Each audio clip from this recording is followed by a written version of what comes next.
Hey guys, Mustang Doctor here, and today I'm going to show you guys how to replace your spark plugs on your 5.0 Coyote.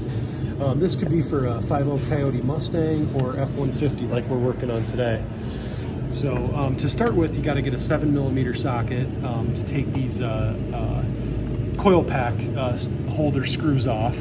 We're basically just going to take that right off there. Once you get that off, you can pop this little red tab right there. You want to pop that tab up, and then you want to pinch down on the coil pack power connection and slide that off. So I'll show you guys how to do that. Once we slide that up, if you heard that, you just grab on this black part here. If you can see my fingers, pinch and pull up. Sometimes you got to work it a little bit to get into it. And if it's too hard to get your fingers in there, you can wait until you pull this coil pack out. But I was able to get that right in there, right out. So just pop right back on there. We'll finish this out the rest of the way.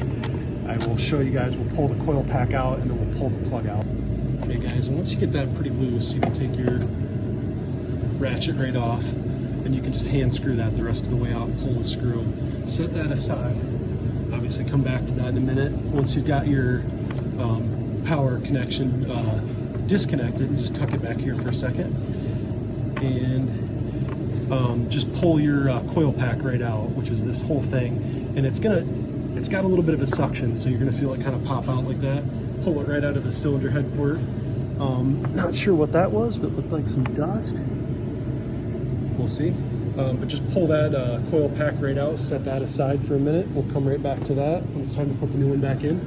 And now you're going to have your spark plug right down in there. If you guys can see that, that is the spark plug right in the cylinder port there.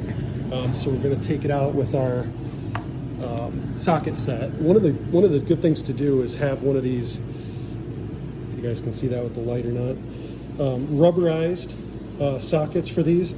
It's a 5/8 socket on these spark plugs on the Coyote, so just grab a 5/8. But if you got one with the rubberized piece in there, if I can get another visual on that, those are really good for grabbing these spark plugs, because it gives the spark plug something to kind of grab onto when you're pulling it out, and it also is safer on the porcelain, so you don't crack it.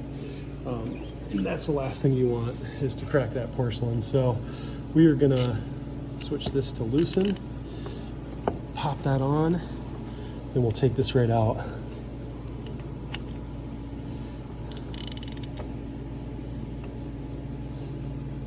You don't want to bend these a lot and cross thread them, I guess is not really the word for this, but you don't want to side loosen or tighten these, because you could really mess up that spark plug, and the last thing you want is for that thing to be stuck in there forever.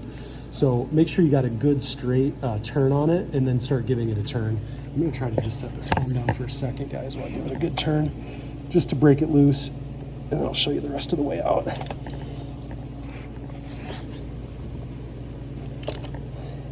This truck has quite a few miles on it, so sometimes they're a little bit harder to get out when you're not working on a newer one, but we're getting it, so we're good to go there. Once you get to that point, you can kind of just start working on it with one hand. Then you can even, once you get it loose enough, you can really just take this ratchet end off and hand screw it out the rest of the way, which I'm going to do right now.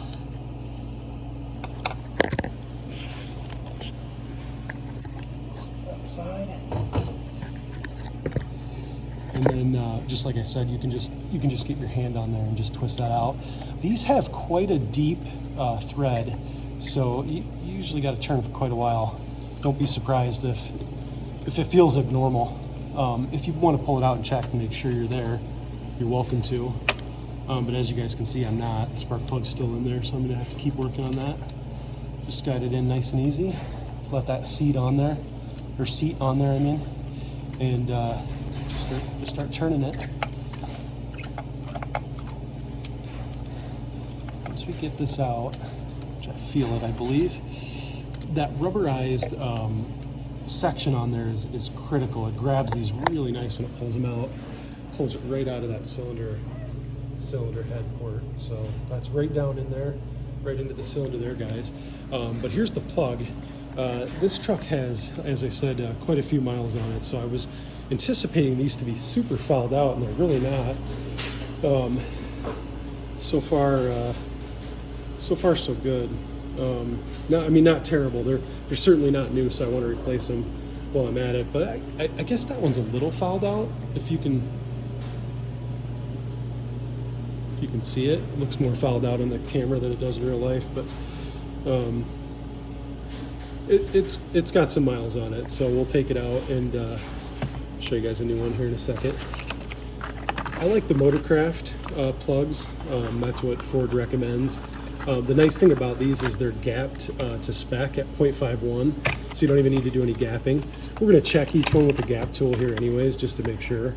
But I'll show you what I mean.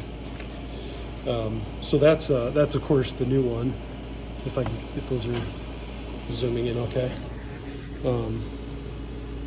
New on my left, obviously, and used on my right. So it's not fouled out, but it's getting there. So it's going to be nice to get these new ones in.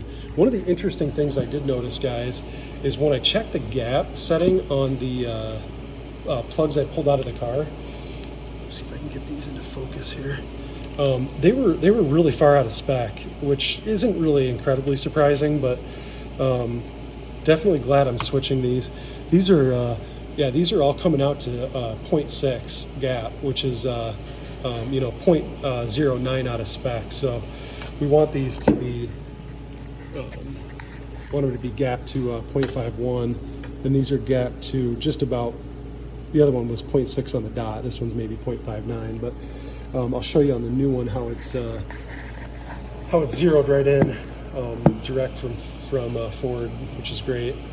So just pull this right out of that, and you can put your new one right in.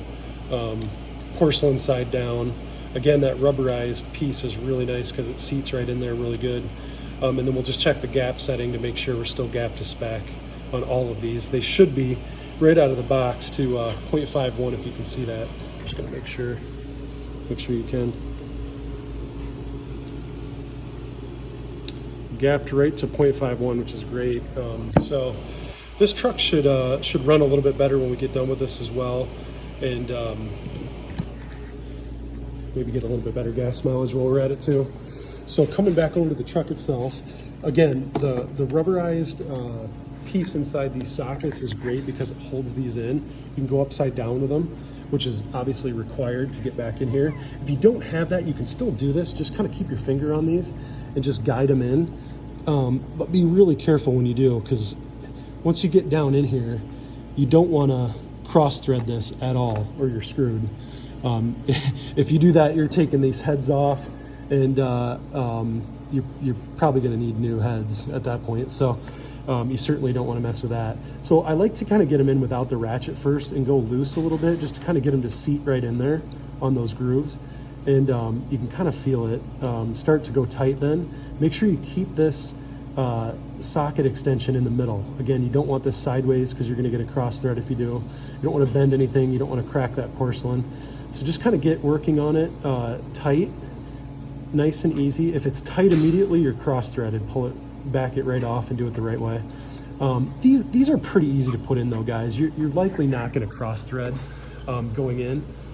Just be careful because you do not want that. So just kind of find your way in nice and easy, keeping that in the middle.